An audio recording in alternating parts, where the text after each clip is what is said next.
Dobrý deň, vážení priatelia. Po dlhšej dobe sa mi konečne podarilo spracovať tému menu tachografu. Alebo lepšie povedané, videokalkulátor. Získať informácie pre toto video nebolo pre mňa až také jednoduché, ako som predpokladal. Dostať sa do vozidla, ktoré je v pohybe, ktoré jazdí, aby som si mohol nahrať, odfotiť zobrazenie toho displeja. Dostať sa do vozidla, kde môžem sa hrať s tým tachografom, u profesionálnych vodičov nie je jednoduché. Nakoniec sa mi to teda ale podarilo. Tému som spracoval. Poďme si to teda vysvetliť, popísať, ukázať. Poďme teda na to.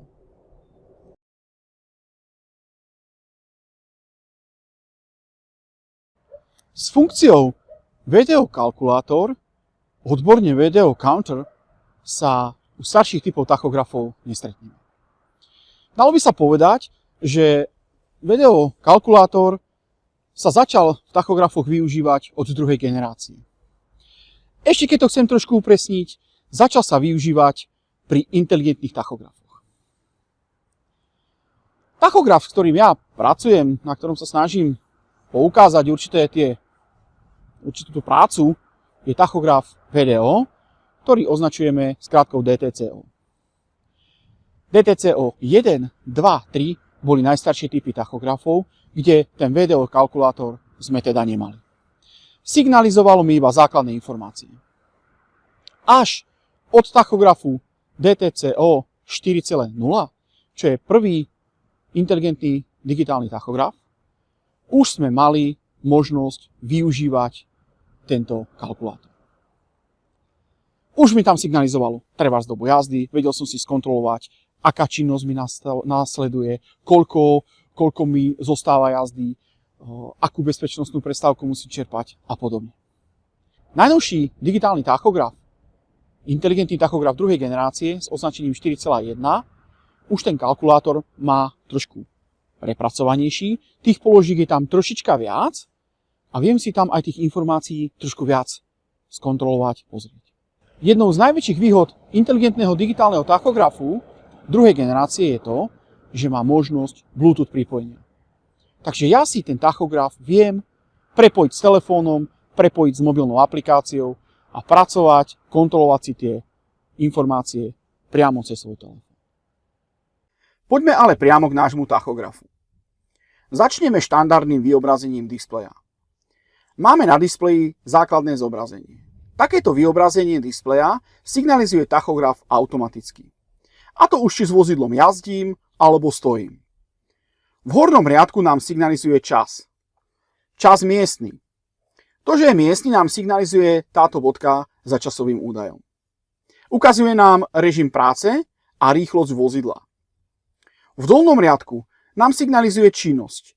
Činnosť vodiča číslo 1, činnosť vodiča číslo 2.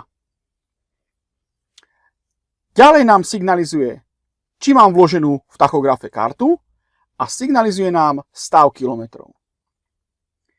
Ako som už povedal, toto je základné vyobrazenie tachografu.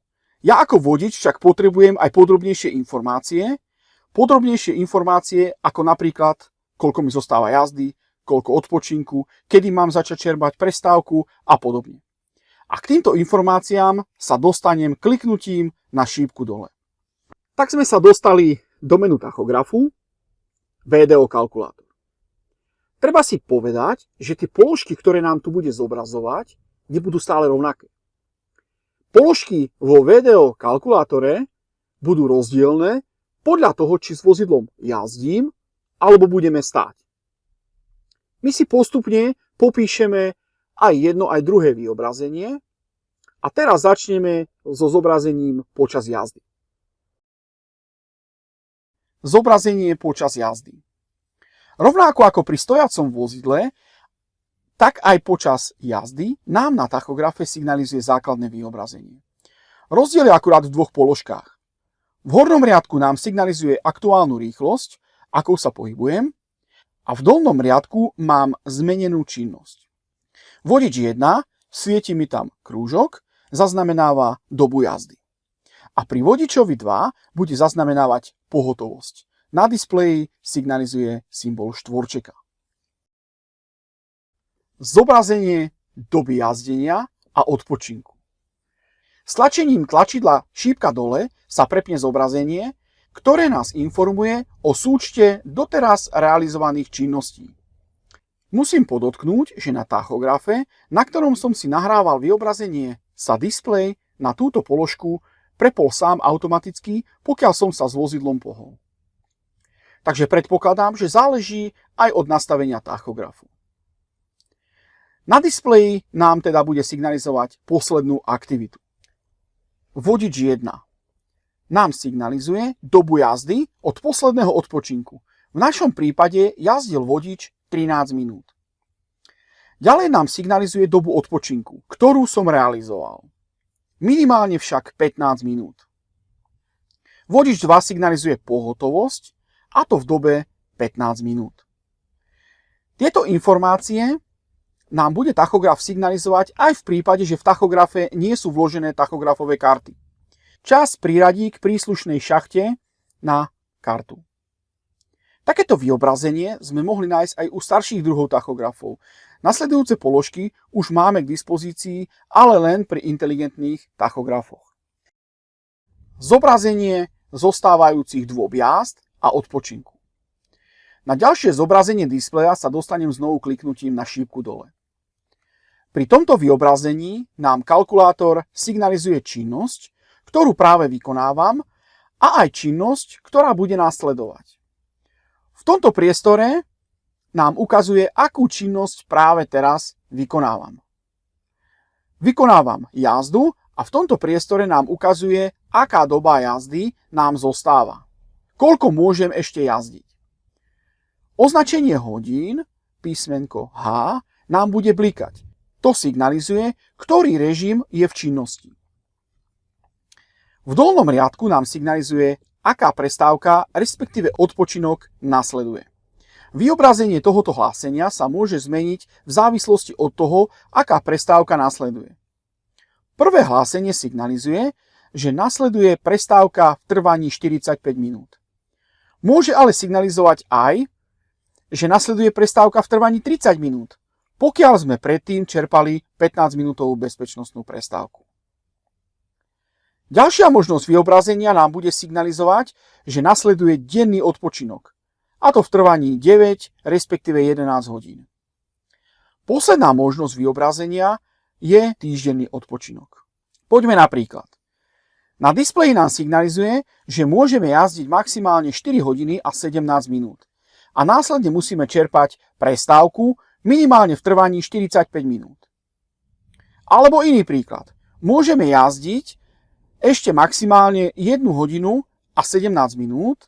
Po tejto jazde musím ale čerpať denný odpočinok, a to v trvaní minimálne 9 hodín. Tak a môžeme ísť na posledné zobrazenie. Posuniem sa opäť šípkou dole. Zobrazenie počítadla pracovnej doby. Pri tomto vyobrazení nám tachograf ponúka základné informácie. Také malé zhrnutie. Máme tu ukážku aktuálnej činnosti, súhrn nášho pracovného času a odpočinku. V tomto priestore nám ponúka čas aktuálnej činnosti. Ja momentálne jazdím, takže mi v tomto priestore signalizuje čas, koľko som od pohnutia odjazdil. Môj čas jazdy je 18 minút. Druhá položka nám signalizuje dennú dobu práce. Tu nám signalizuje, koľko mám odpracované od poslednej dennej alebo týždennej doby odpočinku. Takže od začiatku zmeny. Ja mám odpracované 28 minút. Ďalej nám bude signalizovať dobu odpočinku. Tachograf spočíta všetky doby odpočinku od začiatku zmeny a tu mi to vyobrazí. Ja som od začiatku zmeny ešte žiadnu prestávku nečerpal, takže 0. Poďme na poslednú položku.